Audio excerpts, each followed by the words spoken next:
But last night, your final question before the credits rolled, I don't think I've ever seen anyone interviewed, a politician or anyone else, stutter and stammer to the extent that your guest stuttered and stammered last night when you put it to him over an issue.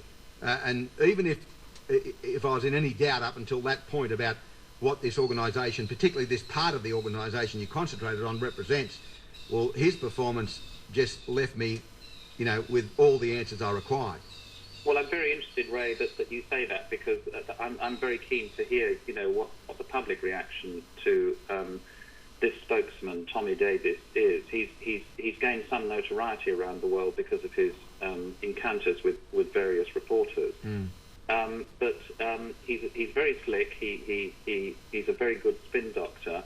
But when I asked him a very straight question, as you say, at the end of the programme, as to whether or not private detectives acting on behalf of the church or church attorneys had been following us, he, as you say, he stuttered and stammered. And particularly as you had photographic evidence on camera of the aforementioned private detective escaping from you when you were in the car with the American gentleman whose wife was forced to undergo 2 abortions.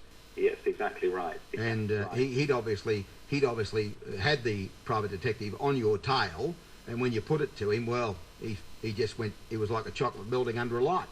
Yes, he was, and I think what is really significant there is not so much. I mean, obviously in the media you deal with that kind of stuff, but was Mark Hadley, the guy driving the vehicle with us, saying, you know, this has happened to me for years. I've been pursued for years by private detectives. They turn up when I'm driving my kids to school. They turn up to my place of business, you know, and they do this to people who have left the Sea organisation. They pursue them.